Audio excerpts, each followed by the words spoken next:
to Fight Night Extra on talkSPORT 2 with me, Gareth Davis, and him, Barry Jones, the former world champion. Feels like a long time ago now that you were world champion, Barry. That's because it was a long time ago, Gareth. I used to. I've gone through the stages of brushing my hair back to brushing it forward to shaving it off. It's a full evolution I've had of since I was a world champion. You're still a dapper. But I'll never forget it, mate. I'll never forget it. And we won't either. And you're always a dapper devil anyway. So it feels a long time ago as well. And it's still rumbling on that Conor Benn was going to be fighting Chris Eubank October the 8th, 2022. We're nearly 2 years on, or certainly 18 months on, and the UK anti-doping and the Boxing Board of Control have won their appeal over Benn's the lifting of the suspension. On the lifting of the suspension that was made by the UK National Doping Panel. So effectively, they have the right, the Boxing Board of Control, not to give Conor Benn a license to box in the UK. He's got a few options. He could go to the Court of Arbitration Sport now, externally, and try and get his case read again. But in many ways, Barry, it's taken 18 months because they haven't dealt with the strict liability of the two tests for clomiphene in the system, and they've dealt with jurisdiction, i.e. did the Boxing Board of Control and UKAD have jurisdiction over those tests that weren't taken as part of their remit? Obviously, they were done by the WBC and by VADA. It's a complicated story. It's one of the most complicated I can ever remember in boxing. It's gone the wrong route, in my view. They've gone all the way around the block, and they may have to come back to the front door and go over it all again with the Boxing Board of Control and UKAD and do strict liability. They believe they have the evidence that the testing was off. The WBC came up with other evidence that there is previous for eggs eating too many eggs, and eggs in your system can give you clomiphene. It's a right old mess we've gotten ourselves into, isn't it? What happened? We get so much information so quickly about it all that it muddles it all. So you don't know what's true, what's not true, what you're meant to be looking at. I still don't know if there's something in his system. As far as I'm concerned, as far as I believe, there was something in his system. But if they're saying that there wasn't, and the testing wasn't done correctly, and let's see the proof. Let's see the evidence. No, but I still don't know what's being accused and what's not. Honestly, God, I've almost got it's so much. I've just gone. Oh, I don't care. Like, if he's allowed, think a lot of people are doing that. I think so. It's to a case of. I've always liked it. I get annoyed because there's so much great things going on in boxing. We always go back to the stories. Like, if he's allowed to box, let him box. If he's not, then he can't. I don't know. If he failed the drugs test, take the ban and then move on or retire, whatever. And if he didn't fight the case and get your license back, I don't know how it works. It's madness. But either way, it hasn't been handled great. But he still can fight somewhere else. But the problem he has with fighting somewhere else, I would say, is that now they've uplifted that.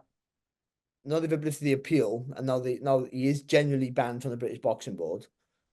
I think technically a British Boxing Board licensed trainer can't train him.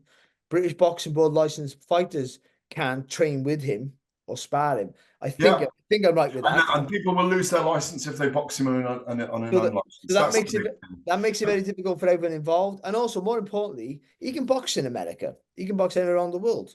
Dillian White's doing it now, of course, isn't he? But I mean, and get a license somewhere else. But commercially, his worth is in the UK.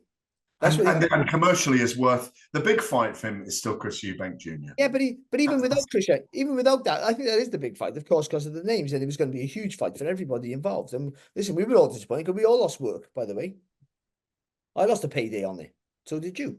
Everyone was. I think we're irrelevant in it though, because I'm saying though, but it affects everybody, though, Gareth. It does. But the bigger picture is, we need veracity in our testing system. It's an inherently dangerous sport. You had something show up in your head years ago, remember, which might have been to do with wit. Apart from that, yeah, but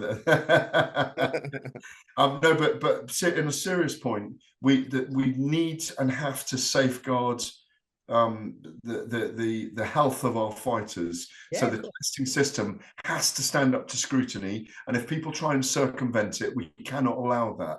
And so we're all better off suffering the loss of a payday based on it all. Listen, it's a massive event. If it does still happen abroad, Ben and Eubank in the Middle East or wherever, I'm going, because it's a huge fight.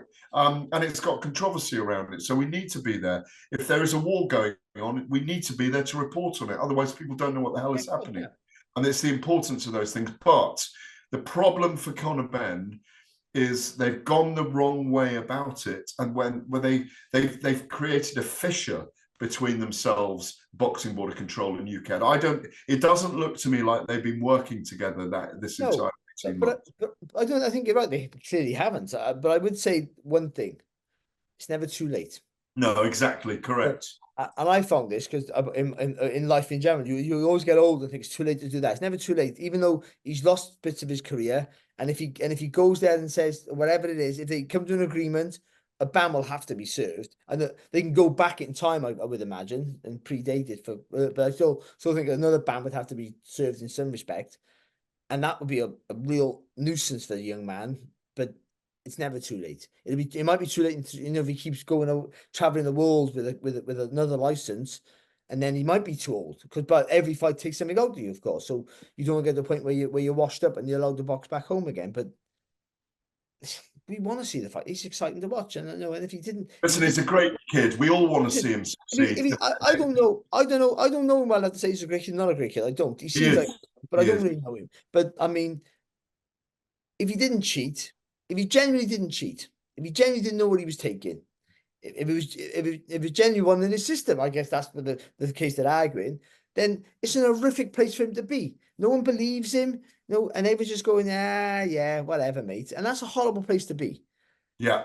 But if it is in your system, and it might not be your fault, but the liability is still in your. You just got to go. I don't know what it is. I didn't do it, but it's there. I understand that it's there. I don't know how we got there. Yeah. I apologize. And then you move on. You get a little ban. You move on. If you know what it was, you're not going to admit to it. Obviously, I understand that. Then you got to take the ban. I don't know. It's a horrible situation for everyone involved, but it's distracting from the brilliant times that we're having in boxing right now. That's my biggest issue. Yeah. Well, it is what it is, and it will resolve itself at some point.